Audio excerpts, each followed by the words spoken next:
In a few moments, but it's time to transition to the National Football League. From LA to Minnesota, where yesterday the Vikings named Kyler Murray their starting quarterback. It was the expected conclusion to the team's competition despite a rocky series of practices leading to the decision. Murray spoke about the process as he begins the second chapter of his NFL career. The whole process was great. You know, full transparency from KO to me to JJ to everybody in the room. You know, the competition was what it was, and it's everything I expected it to be. I didn't expect to be handed the job or anything like that. I just expected to come here and compete, and I'm very appreciative of how it was handled.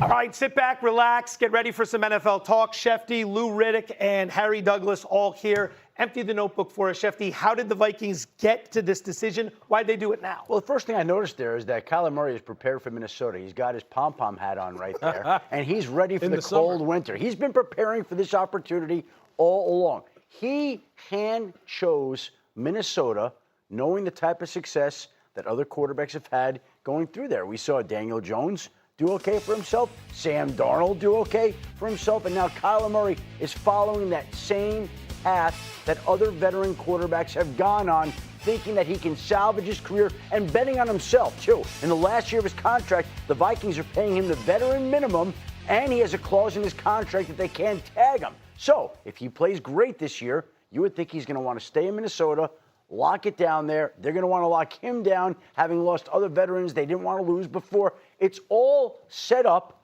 assuming he can play well. It's all there in front of him, and he's ready for the cold winter in Minnesota, too. Lewis, level of optimism, year one with Kyler Murray under KOC.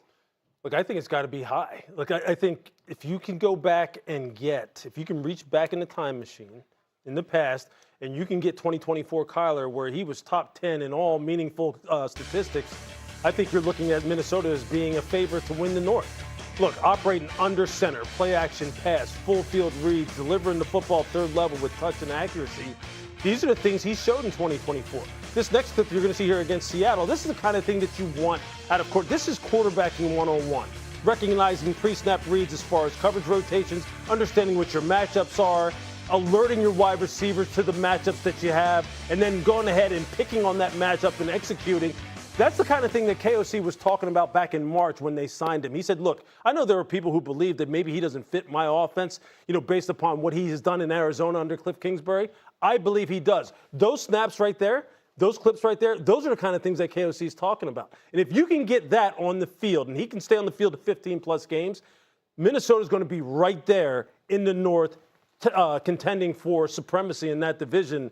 And I wouldn't bet against it right now because Kyler is motivated to go ahead and have a great season. So let's drill down on that for a minute. Minnesota currently right around 5-1 to win the NFC North, which is the worst of any odds for any of the four teams in the division. Do you believe they can win this division with Kyler Murray? I do. Number one, I think it starts with confidence at the quarterback position. That's something that they lacked a season ago.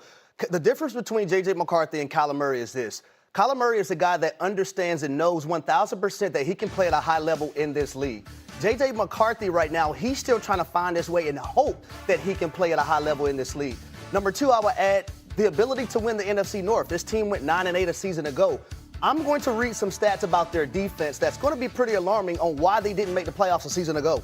They were third in total defense, second in pass defense, fourth and third down defense, seventh in points allowed, tied for fourth in sacks with 49, and tied for 10th in takeaways. Is this good? That's great. But they also have one of the best pass-catching groups in the entire NFL, if not the best. You think about all those intangibles. If you can get competent quarterback play from Kyler Murray, this is a team that I believe has the intangibles to win the NFC North. And here's the last piece I would add to it. The motivation is definitely going to be there for Kyler Murray. This is setting up for a massive payday for 2027 and beyond. Like Shefty just mentioned a few seconds ago, they had Daniel Jones in the building. They had Sam Darnold in the building. Two quarterbacks that are thriving with their respective team right now. If he plays well, they're not going to let a third guy get out of that building. A lot of comparisons to Baker Mayfield. Two Oklahoma guys, two Heisman Trophy winners, two #1 overall picks, two guys who had their opportunities with their first teams, didn't necessarily go the way you thought, and now, just like Mayfield, a chance for Murray to rekindle his career in Minnesota. Every quarterback battle has at least two sides. The other side would be J.J. McCarthy. What's next for the former #1, or I should say first-round draft pick? It certainly feels like his days in Minnesota are now numbered. And we've seen other quarterbacks get benched and respond to it, like Bryce Young in Carolina. And we've seen other quarterbacks get benched, like Anthony Richardson and Trey Lance, and be done with that organization. And we'll see how this unfolds now with J.J. McCarthy, the former 10th overall pick in the draft. But J.J. McCarthy, 23 years old, 10 starts. Last year battled an ankle injury. Has had other injuries that have prevented him from playing. And if he's going to move on from Minnesota, he's going to get another chance somewhere else. And we'll see whether or not that happens this season. We were talking before the show. The one place that would make sense doesn't have an opening at this time, and that would be in Los Angeles with Jim Harbaugh behind Justin Herbert.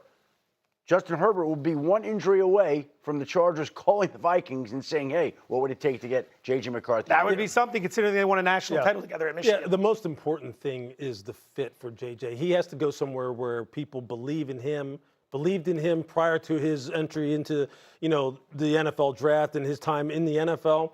And look, going to a guy like Jim Harbaugh would make a lot of sense because we know how he talked about him prior to the draft and how effusive he was in his praise of him, saying he was really one of the great Michigan quarterbacks, maybe the greatest Michigan quarterback ever. It doesn't make sense from a long-term perspective, thinking about whether or not he could get on the football field there, because look, Jim has also been effusive in his praise of Justin Herbert.